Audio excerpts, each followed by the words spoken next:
Call tonight's council meeting to order. We'll take roll, please. Councilmember Knutson? Litz? Here. Staggers? Anderson? Here. Benega? Here. Brown? Here. Costello? Here. Jameson? Yes. We have a quorum present for tonight's meeting. Tonight will be led in the invocation by Father Edward Anderson from St. Lambert's Church, and Catholic Church in Sioux Falls, and after the invocation, we'll have the Pledge of Allegiance. So at this time, I'd ask everyone to please rise.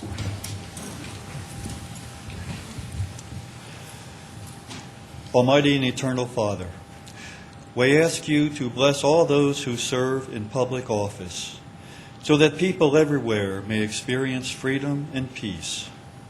In your goodness, we ask you to send your blessings down upon our city council this evening, and to guide them in their minds and their hearts as they make their decisions in response to the needs of the people they serve.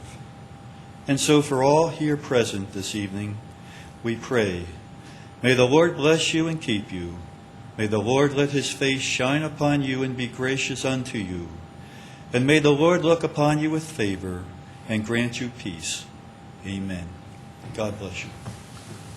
I pledge allegiance to the flag of the United States of America and to the republic for which it stands, one nation, under God, indivisible, with liberty and justice for all.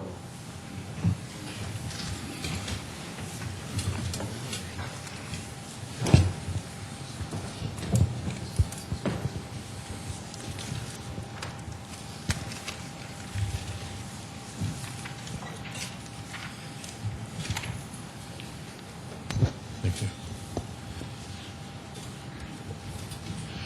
We have two proclamations tonight. One is the Animal Control Officers Week, so I'd ask Jack Hansen, I saw him here, and if you want to come up here, Jack, and then anyone else that's with the Second Chance or with the Humane Society, want to come up for the proclamation?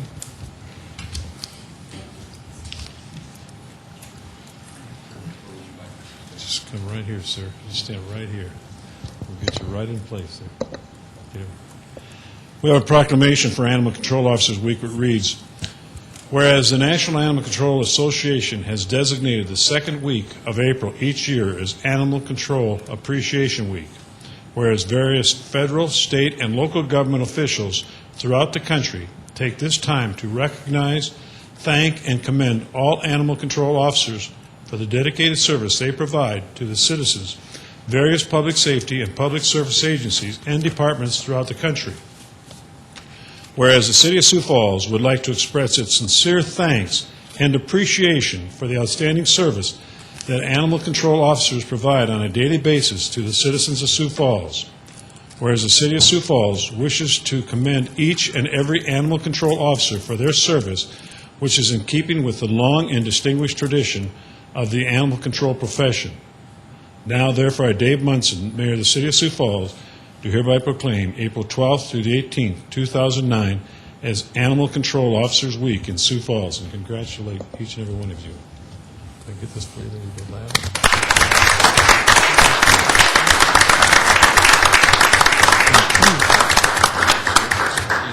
Thank you for what you do. Thank you very much. Thank you, guys. We also have one for the National Public Safety Telecommunication Week. Darren Ketchum, Metro Communications Director.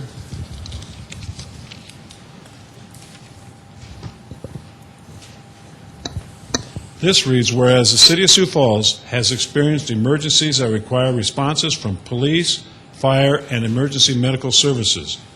Whereas when an emergency occurs, the prompt response of police officers, firefighters, paramedics, and emergency medical technicians is critical to the protection of life and preservation of property.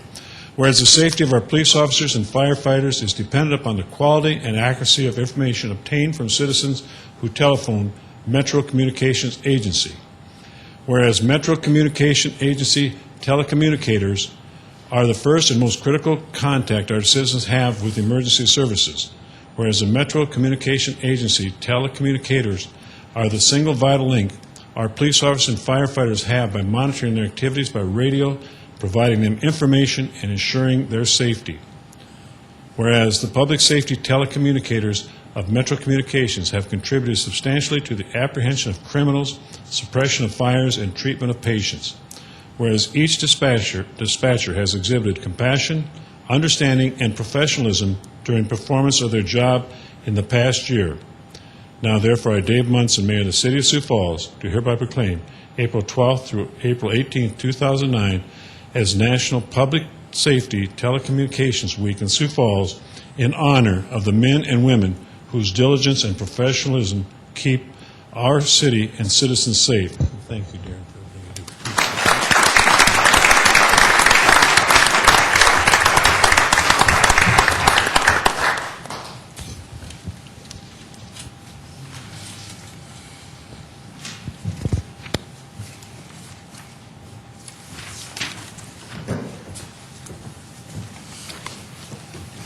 Okay, we'll start with the consent agenda. Is there a motion to approve the consent agenda? So moved, Brown. Brown moves. Is there a second? Second, Benninga. Benninga seconds. Further motions?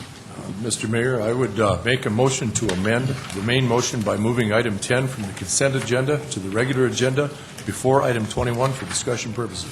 Second, Costello. Costello seconded. Blitz made the motion. Costello seconded to move item 10 from the consent agenda to the regular agenda above item number 21. Is that the correct motion? Yes. All in favor of that motion will vote yes. Those opposed, no. Councilmembers Litz? Yes. Anderson? Yes. Benninga? Yes. Brown? Yes. Costello? Yes. Jamison? Yes. All members present have voted. We have 6 yes and 2 excused. Item 10 will be on the regular agenda above 21.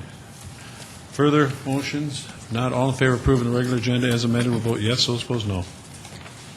Councilmembers Litz? Yes. Anderson? Yes. Benninga? Yes. Brown? Yes. Costello? Yes. Jamison? All members present have voted. The consent agenda has been approved. 6 yes, 2 excused as amended. Now we move into the approval of the regular agenda. Is there a motion? So moved. Litz moves. Is there a second? Second, Benninga. Benninga seconds. Further comments? All in favor of approving the regular agenda will vote yes. Those opposed, no. Councilmembers Litz? Yes. Anderson? Yes. Benninga? Yes. Brown? Yes. Costello? Yes. Jamison? Yes. All members present voted. The regular agenda has been approved. 6 yes, 2 excused. This is the time that we set aside a period of 5 minutes for public input. Anyone wishing to address the council for a period of 5 minutes, we ask them to come forward, give their name and their address. So at this time, anyone wishing to address the council for public input? I see no one coming forward, so we will move into the regular agenda, and that is item number 10.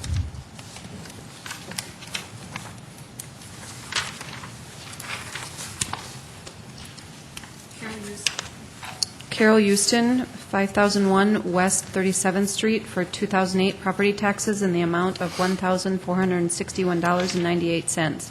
Taxpayer is requesting abatement for owner-occupied status rather than non-owner-occupied status. Also requesting that the 2008 assessed property value is lowered to $160,000 based on the appraised value of the home.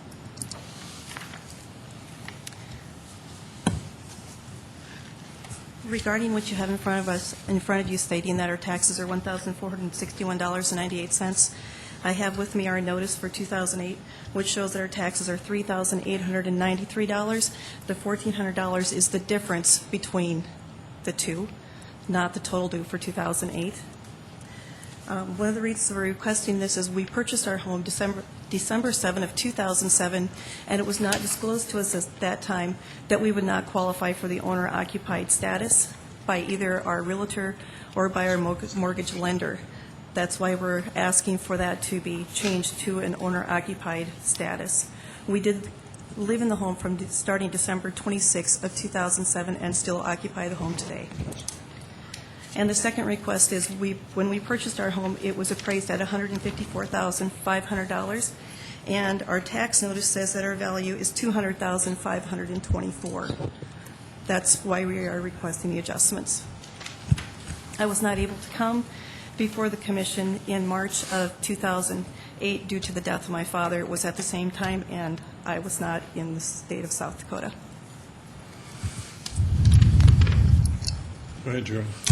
Carol, when you purchased the house, can you tell us when you purchased, or the exact date that when you purchased it and what the value of the house was at that time? The date we closed was December 7, 2007, and the value was $154,500. We purchased the home for $146,500.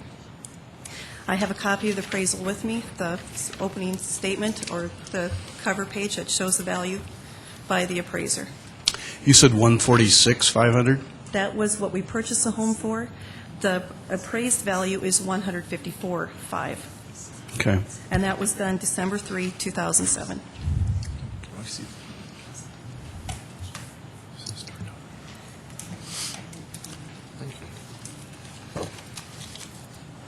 Carol, why were you not able to qualify as owner occupied?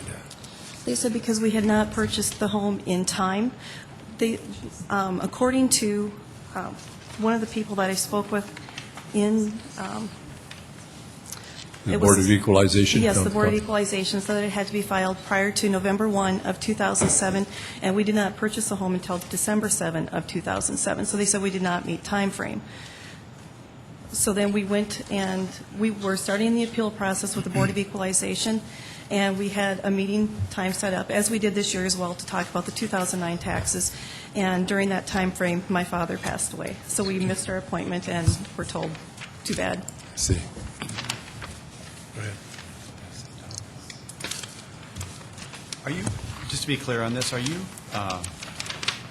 you asking for the 2007 taxes that were due in 2008? Or are you talking about the 2008 taxes that are due in 2009? 2008 that are due in 2009. Okay, thank you.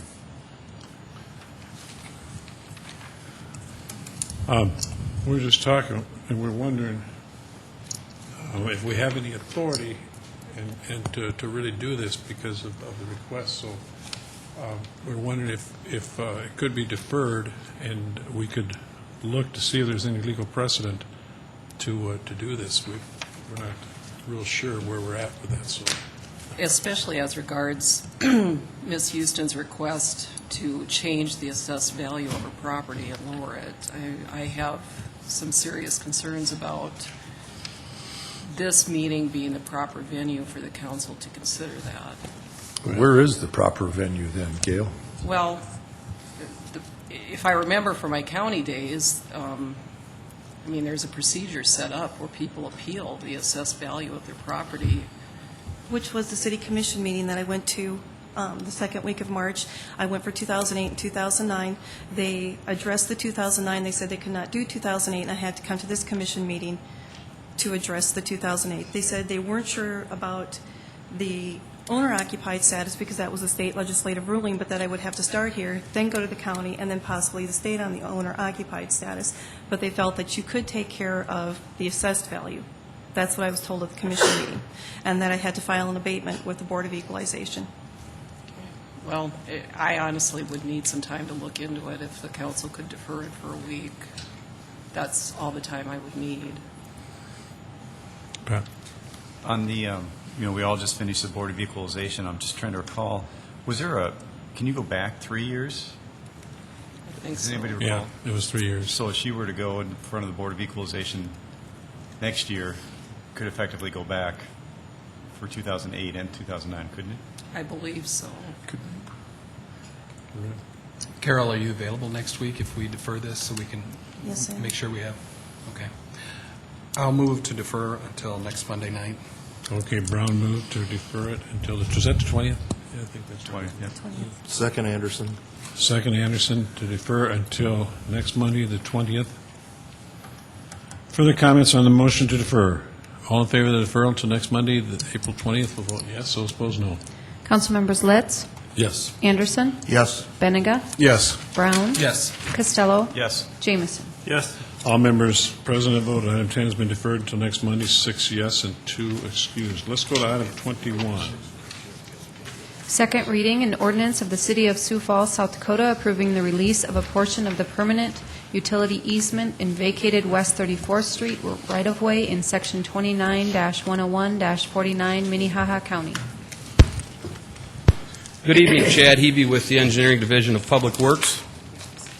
This permanent utility easement is in vacated West 34th Street between Prairie Avenue and Summit Avenue. The easement was granted by the Church of the Bible in 1954. In 2007, Our Savior's Lutheran Church petitioned to vacate West 34th Street between Prairie Avenue and Summit Avenue. In September of 2007, the City Council vacated the right-of-way but retained this permanent easement. Sayer Associates, representing the property owner, has requested that the city release a portion of this easement. The city no longer has a need for this portion and is in support of its release. Questions of Chad on item number 21? Others that wish to address the council on item number 21? On item number 21, we're going to need 6 votes. Go ahead, Bob. I was just going to move to approve. Okay, let's make a motion to approve. Is there a second? Second, Costello. Costello, seconded. Further comments on the motion to approve, item 21? Going to take 6 votes. All in favor of that motion, vote yes. Those opposed, no. Councilmembers Litz, Yes. Anderson, Yes. Benega, Yes. Brown, Yes. Costello, Yes. Jamison. Yes. 6 votes and 2 excused. Item 20, it's been passed. Item 21, item 22. Second reading, an ordinance of the City of Sioux Falls, South Dakota, authorizing the refunding of a portion of the city's multifamily housing revenue refunding bonds in on Westport Project, Series 2006, authorizing the reissuance of a portion of the city's multifamily housing revenue refunding bonds in on Westport Project, Series 2006, approving the form of and authorizing the execution and delivery of a master amendment agreement, and approving the form of and authorizing the execution and delivery of the reissued bond in an amount not to exceed $5,500,000 and certain related documents. Thank you. Doug Hayek. I'm with the Davenport Law Firm in Sioux Falls. Our firm is counsel to Intergenerational Living and Healthcare, which is the owner of this facility. In on Westport was financed originally in 1996 with bonds issued by the city, and then it was refinanced. Those bonds were refunded in 2006 by a different set of bonds. And then last year, when the market kind of went nuts, people were bailing out of the tax-exempt market. Mr. Goodman, who was actually the founder of this nonprofit corporation, was able to arrange financing to buy back the outstanding bonds at about a $4.5–5 million discount. And so he currently owns all of the outstanding bonds, and what his plans are is to refinance the outstanding indebtedness, which for the amount that he paid for the bonds, which is about $9 million. He is going to do that with a HUD loan, and then as part of this process, there would be about $4.5 to $5.5 million. It depends on how large of a HUD loan that he can obtain. But there will be $4.5 to $5 million of these bonds that remain outstanding, and those would be the bonds that are reissued under this. And then it's his intention at the end of this year, after 1 year has passed, since he did the transaction last fall, to simply cancel those bonds and essentially make a gift to the nonprofit corporation. So it's been kind of last fall was a very difficult time in the tax-exempt bond business, but it turned out to be relatively fortuitous in this case, because when this is all said and done, it will substantially reduce the debt of in on Westport. And so this is basically just kind of a transition step. But the effect of this is that the current, once this financing is all complete, the current outstanding bonds of $14.5 million will be reduced first to the roughly $5 million, again depending upon the size of the HUD loan, and then by the end of this year, he seems to be committed to just canceling the outstanding bonds. So the bonds that we're talking about at the moment, then, are out of the original, the currently outstanding $14.5 million, roughly $14.4 million, and there would be $4,600,000 of those that are reissued. So it results in as soon as this HUD loan is closed, a reduction of around $9 million. So that would leave us roughly $5 million of bonds outstanding. Those would be essentially, well, first of all, these bonds do not constitute an indebtedness of the city. The city has no financial liability with respect to these bonds, and Mr. Goodman would be the holder of these bonds. He wouldn't be able to sell them, and toward the end of this year, it's his plan to just forgive them. Questions of Doug? Mr. Hayek, I apologize for walking in late during your presentation. Could you help me on this for a moment? Do I have any financial conflict in staying up here to vote on this issue? Well, I assume the question that you're asking is because your husband and I are partners in the Davenport law firm. Our firm does receive a fee for doing this work. Okay. It's not contingent one way or the other, but... Mayor, I'd like to excuse myself from this vote. I apologize for being here now. It will be noted that Councilmember Knutson will be excused. Other questions of Doug on item number 22? Others that wish to address the council on item number 22? Not? Move for approval, Benega. Benega moves to approve. Is there- Second, Costello. Costello seconds. Further comments on the motion to approve item 22? Seeing none, all in favor of the motion will vote yes. Those opposed, no. Councilmembers Litz? Yes. Anderson? Yes. Benega? Yes. Brown? Yes. Costello? Yes. Jamison? Yes. All members present voted. Item 22 has been approved, 6 yes, 2 excused. Item 23. Deferred action, a resolution approving the cost recovery roll for construction of the East Side Sanitary Sewer System. Good evening again. Prior to the February 9th council meeting, many questions were raised regarding the East Side Sanitary Sewer System cost recovery. During that meeting, you deferred this item to tonight. During the last 2 months, we've addressed several issues and conducted several meetings. First, this topic was discussed at 3 infrastructure review and advisory board meetings. Our recommendation will be to remove a small and challenging area from the cost recovery, which will reduce the amount of the cost recovery. On Wednesday, April 8th, we held a public meeting with the property owners in that area we proposed to remove from the cost recovery.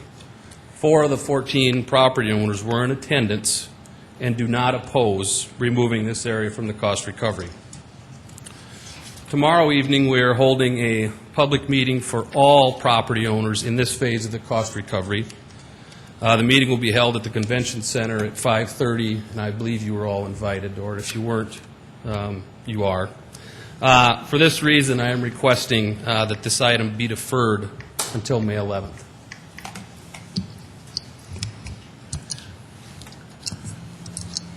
Mr. Mayor, I would like to make the motion to defer this to May 11th, please. And I would like to second the motion, Knutson.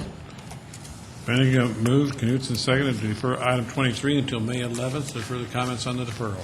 Seeing none, all in favor of the motion to defer item 23 to May 11th, vote yes. Those opposed, no. Councilmembers Knutson? Yes. Litz? Yes. Anderson? Yes. Benega? Yes. Brown? Yes. Costello? Yes. Jamison? Yes. All members present voted. Item 23 has been deferred to May 11th, 7 yes, 1 excused. Item 24. A resolution vacating a portion of West Sudbury Street from South Ridgestone Drive to the east property line of Lot 12, Block 10, Prairie Hills South Addition. Be noticed that Councilmember Jamison will be excused from item 24. This portion of Sudbury Street is north of 85th Street between Louise Avenue and Western Avenue. Approximately half of this right-of-way is improved. A utility easement will not be maintained. The petition was submitted by Clayton Jamison. Mr. Jameson plans to incorporate this vacated right-of-way into a new development to the east. A private utility easement and mutual access easement will be included on the new plat. Mr. Jameson has complied with our street vacation policy, and engineering has no opposition to the vacation. Questions to Chad on item 24? Others that wish to address the council on item number 24? This is going to take 6 votes on the vacation. So is there a motion to approve? Okay, and I second that motion. Knutson? Let's make the motion. Knutson seconded the motion to approve item 24. 6 votes it's going to take. So all in favor of the motion to approve item 26, vote yes. Those opposed, no. Council members Knutson? Yes. Litz? Yes. Anderson? Yes. Benega? Yes. Brown? Yes. Costello? Yes. All members present voted 6 yes, 2 excused. Item 24 has been approved. Item 25. A resolution vacating South Lone Rock Lane from West Bitterroot Street to south property line of Lot 4, Block 12, Boulder Ridge Estates Edition. This portion of Lone Rock Lane is south of Bitterroot Street, west of Western Avenue, and is unimproved. A utility easement will not be maintained. The petition was submitted by Clayton Jameson. He plans to incorporate this vacated right-of-way into a new development to the west of here. The vacated right-of-way will be a private street called South Abney Park Place on the new plat. The petitioner has complied with our street vacation policy, and engineering has no opposition to this vacation. It'll be noticed that Councilmember Jameson is excused from item 25 as well. Others wish to address council on item 25? Not. Is there a motion to approve? Move to approve. Brown? Brown moves. Litz seconded. Further comments? Seeing none, all in favor of the motion to approve item 25, vote yes. Those opposed, no. Council members Knutson? Yes. Litz? Yes. Staggers? Yes. Anderson? Yes. Benega? Yes. Brown? Yes. Costello? Yes. All members present voted 7 yes, 1 excused. Item 25 has been approved. Item 26. A resolution approving transit route modifications. Deborah Gaikowski, Transit Planner with the City of Sioux Falls. If I may, I'd like to take just a second to introduce you to Sioux Falls Transit's new General Manager. Her name is Karen Walton, and she's with us here tonight. Come on, Karen.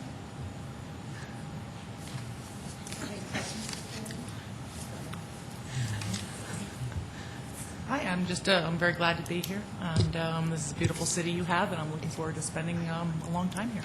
It's a nice little transit system you guys have here.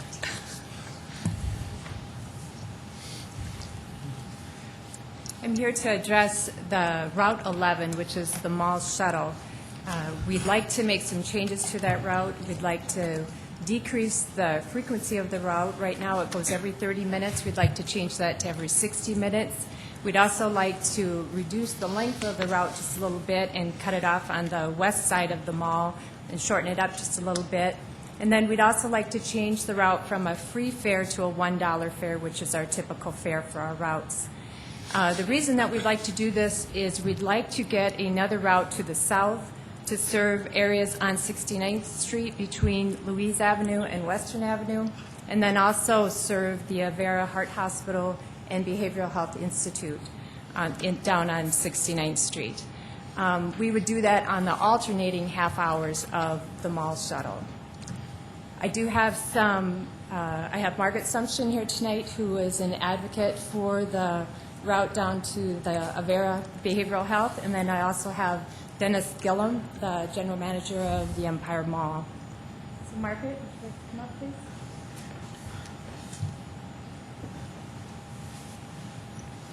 I would just like to take a moment to say that we believe this is a wonderful opportunity to provide service to a very much needed population of individuals with mental illness who utilize behavioral health hospital for their routine medical care and outpatient psychiatric care. And it would be a wonderful opportunity for us to start that service without having impact on the existing costs or budget of the system. So would encourage your support. Dennis Gillum, 3917 West 89th Street here in Sioux Falls, also the senior property manager of Empire Mall. We actually have been working with the system to try to get this done for quite some time and believe it's going to be very positive for the area around us and also for the mall itself. It'll save on our interior ring roads and things like that, on top of reducing the congestion on busy days, things like that. But the best thing about it is it's going to get them in and get them out and be able to go around and pick up more people to bring to us. So we believe we're very much in favor of this. Thank you. Questions? Go ahead. Deborah, you did have public hearings on this, and it doesn't appear that there were a large number of concerns about this change. That's right. We did hold one public hearing, and actually they seemed in favor of it as well. Okay. Deborah, with the expansion of the route, is that going to affect the area that paratransit can serve down in that area also, or? It may affect it just a little bit. We'll have to take a look at that because we'll have to go 3/4 of a mile outside of that new route. Yes. Right. Thank you. Other questions? I would just like to reiterate the fact that I've had many comments about this change from some of the people that we serve, and I would say the vast majority of those individuals are very supportive of this. So I would ask the other council members to give it some positive support, please. I ask others to address the council on item 26. Seeing no one, is there a motion to approve? Move to approve. Brown, who's seconded? Second, Litz. Litz seconded. Further comments on the motion to approve item 26? Seeing none, all in favor of that motion to approve item 26, will vote yes. Those opposed, no. Councilmembers Knutson? Yes. Litz? Yes. Staggers? Yes. Anderson? Yes. Benninga? Yes. Brown? Yes. Costello? Yes. Jamison? Yes. All members present have voted. Item 26 has been approved 8-0. Item 27. A proposed resolution vacating a portion of section line right-of-way, North Cliff Avenue right-of-way, and North Drive right-of-way as shown on attached Exhibit A. This unimproved right-of-way is located near the Cliff Avenue and Amadon Street intersection. A utility easement will not be maintained. The petition was submitted by Doug Birkland with Sayer Associates for Gene Pesca, representing Amadon Partners, LLC. If vacated, the land will become the property of the City of Sioux Falls. Questions of Chad on item 27? Chad, as I recall it, this always was the plan to vacate this old piece of road that went in there.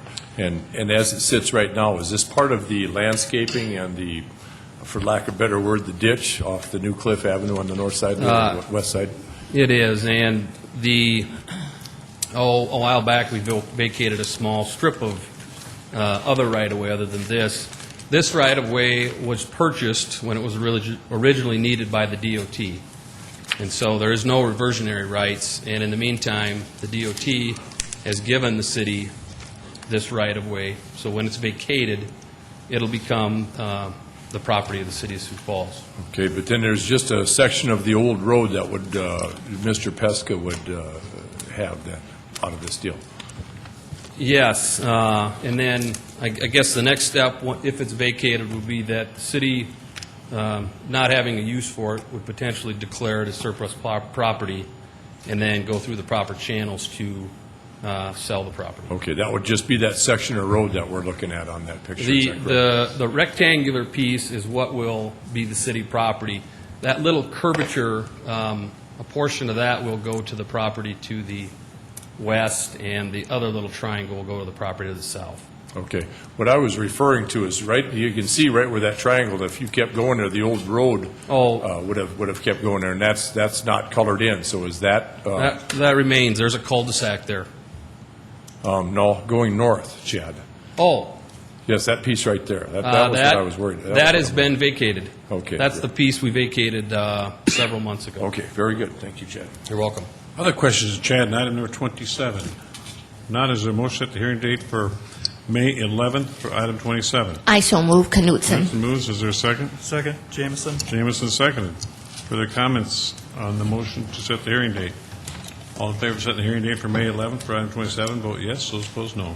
Councilmembers Knutson? Yes. Litz? Yes. Staggers? Yes. Anderson? Yes. Benninga? Yes. Brown? Yes. Costello? Yes. Jamison? Yes. All members present Voted. Item 27, the hearing date has been set for May 11th. Is there a motion to adjourn? So moved. Okay, Second, Anderson. Who seconded? Costello, seconded? Second. There you go. All in favor of the motion to adjourn, vote yes. Those opposed, no. Councilmembers Knutson? Yes. Litz? Yes. Staggers? Yes. Anderson? Yes. Benega? Yes. Brown? Yes. Costello? Yes. Jamison? Yes. We stand adjourned.